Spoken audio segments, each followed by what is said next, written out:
every time you think someone else's culture is different, not as superior as yours, what the other person is feeling maybe is equally the same or worse. So to me, what I've realized is in this life, a culture, if you want to enjoy people's culture, is by first accepting it is their culture. So that by the time you're learning, you're going to learn it and accept it the way they are.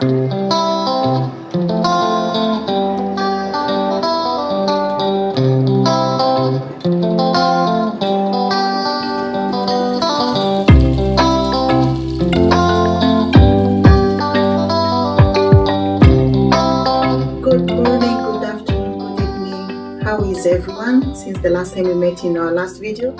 My name is Carol Kyoy and welcome to Carol Kyoy Moments, where we get to have our conversations about life, general life conversations. These include our culture, our faith, our traveling, everything that we can be able to think about life. And actually, as we look at it, we still remind ourselves life is a journey. This evening I was just thinking about cultures. Today I'm just going to discuss about cultures and different cultures that at times you might be limited. And when we discuss about cultures, there's one thing that I always tell myself: a culture is meant for the consumers. It's meant for people who are practicing it. So there is no culture that is better than the other. There is no culture that is superior than the other, because cultures are meant for people who are practicing it, for the consumers. And that is why if we start thinking and talking about cultures with someone else, you can argue from now until evening, or like we like to say, until cows come back in the evening, because you will be discussing about what is normal from your perspective in your culture, and someone else will be discussing from the perspective of their culture, and you'll feel yourself like you're getting into debate of how superior one culture is. But from my experience, life being a journey, I've realized that a culture is meant for the people who are consuming, or for the people who are practicing it. And this has helped me as I've interacted with people in the many years that I've lived, to enjoy cultures vis-a-vis criticizing or feeling like they are indifferent. Because can you imagine, every time you think someone else's culture is different, or maybe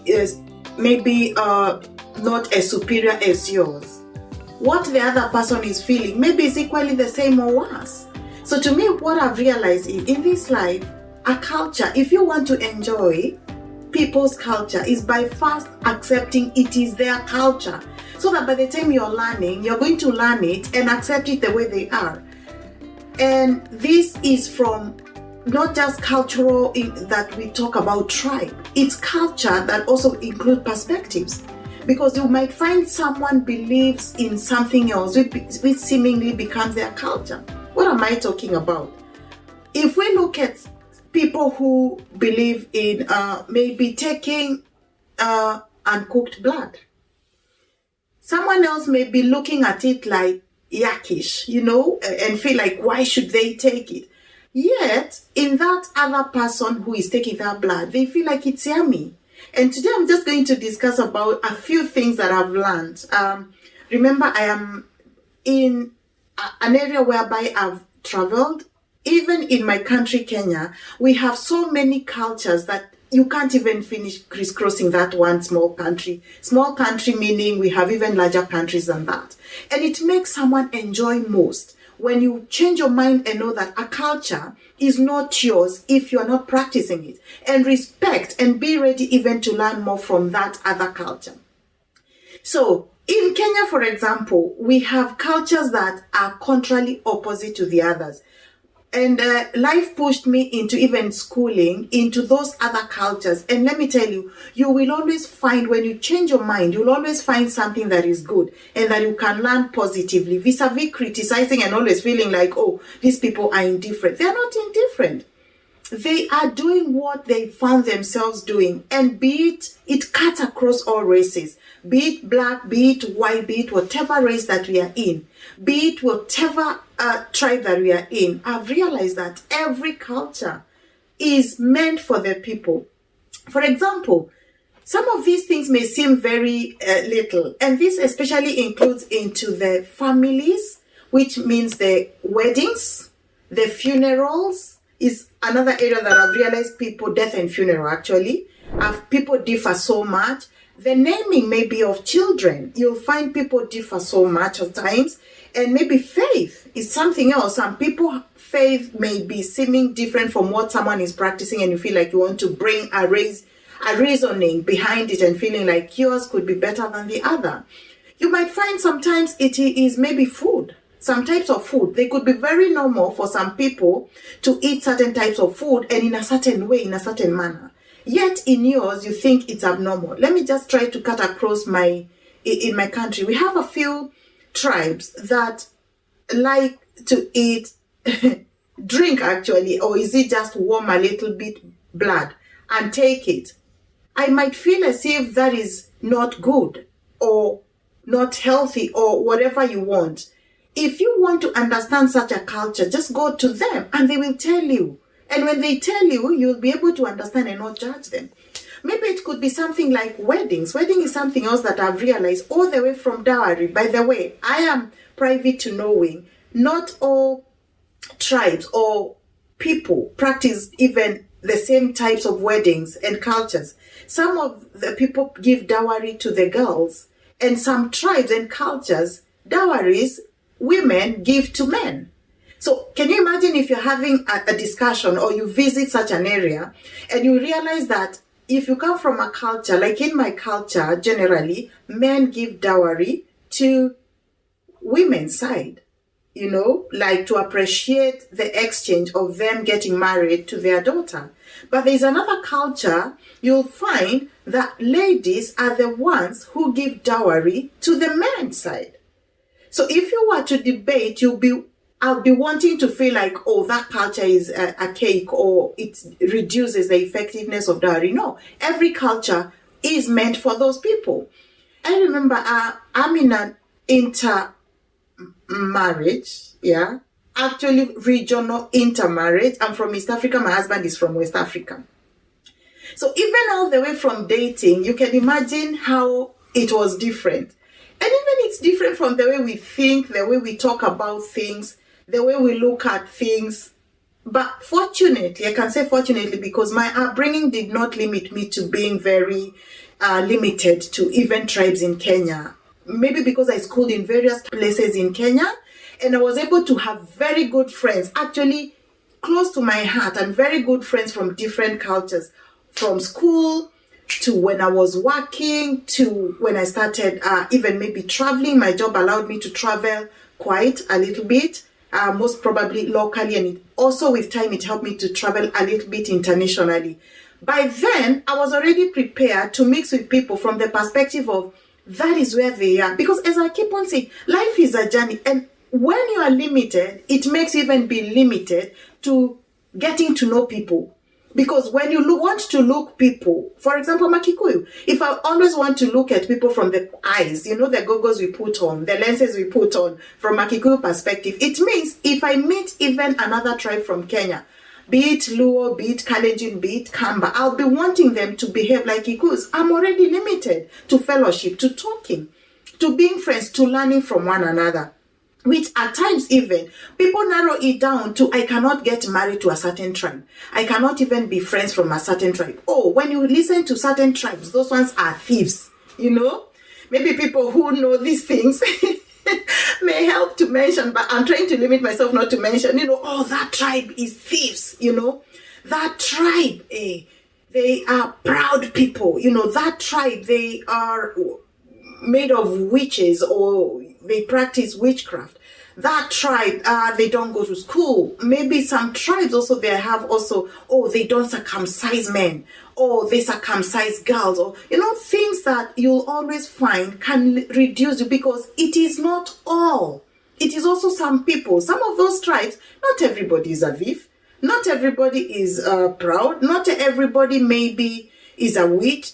Just because a few people would be doing that, I've learned not to say all people. It makes you reduce even your chances of just getting to learn people and even to fellowship, And when I was single, I remember that is one thing that I wasn't limited, because all my friends could come from anywhere, and I didn't even plan to never get married to my tribe, but I wasn't limited. It didn't bother me at all.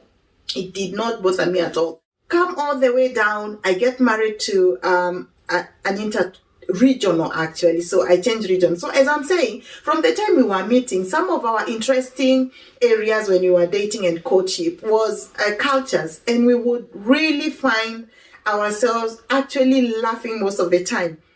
Kenyan married to Nigeria. One of the things that used to amaze me is pidgin. Pidgin language, it's spoken as if it's opposite. I always feel like when I'm listening to it, I used to struggle. At times, imagine when I could ask him something, and then he tells me, I'm coming. And we are seated together. That word was one of the intriguing, because I was wondering, where are you going before you come? And all he's saying is, give me a minute or wait a minute. And many other things, so to me, instead of being limited and always complaining, even me, can you imagine I would say some things and he has to pardon me and say, explain further. So imagine even when we were dating, we told ourselves, when you see someone just staring at you or just looking at you when you're talking, just know they are lost. So you have to ask someone, oh, what did you mean? And then someone would explain more. And it has really helped us from that basic fundamentals of even when we met. Up to now, up to date, we still differ because we are different cultures. And instead of us getting worked up, all we normally do is, what do you mean? And when someone tells you, fine, it even becomes more fun. Now, I got a chance, we went to visited my in-laws in Nigeria. And we were having a party. We were preparing for a big party. So we were going from one area to another one to buy chicken for the big party. So because we couldn't get the many chickens we wanted from one person selling chicken. So as we were moving around, it might sound so minimal, but to me, it's one of the areas that I said, hey, culture in diversity is good. So we got to one of the ladies' farm that has some chicken we were buying. I went with my sister-in-law. And as we went in, she started now telling me, oh, this is how we keep our chicken. Basically, it's almost the same. Are they called coops, chicken coop, or what's the name of a chicken house? I think it's called a chicken coop. Someone tell me, comment, subscribe, by the way. Don't forget to subscribe, share, make your comments to make us improve and to make us connect more. So I think it's called a chicken coop. So we would see we are almost the same. So this day we went to check on the chicken, as I'm saying. This lady was selling chicken. So we got the chicken and my sister-in-law told me we are going to dress our chicken. So I asked her, what do you mean by dressing our chicken? I would see others with yellow bags on their wings. I didn't understand. Paper bags, the plastic bags. Yellow on their wings. I think they were yellow or whitish. So she told me, when we identify our chicken, so that anybody coming to buy will know that they are already booked, we'll have to put ours. So we got a black paper. And you'll see even from the video that is shared, if you check on it, you will see that we were tying the wings, the wing of the chicken. So we put a bag there that is called dressing the chicken, so that in case we get 5 from that lady or that family, we go to another one and we'll get a few, we'll be able to get that. What I mean is, we are going to share so much more to do with cultures, but that is just something that has come on top of my head. You might think that is old-fashioned if you don't do that, but to me, I really loved it. The way, even the creativity in it, for people to think that they can do that and nobody can sell. In fact, all the chicken we would see, we would know those ones are booked. So ours joined the number of the ones that were booked. And after, I think, 2-3 days, we were able to go back for them, combined, because we needed quite a number of chickens. And then we took ours and we went. What am I saying? Let me tell you, if you want to enjoy culture, just remember this. A culture is meant for those people who are practicing it, those people who are consuming it. It is not for everyone. So I want to welcome you to continue subscribing, continue liking the video. Viewership is also important. Share the video with other people as you prescribe, and you can find me in all social medias as Carol Kioi, be it Instagram, TikTok, Facebook, and I'm also on Twitter as Carol Kioi 13. That's the only difference, but everywhere else Carol Kioi. Thank you very much for watching this. Life is a journey. Continue practicing what you know, and what you don't know, let the people practice. Don't criticize, enjoy. Bye-bye. See you for now. Bye-bye.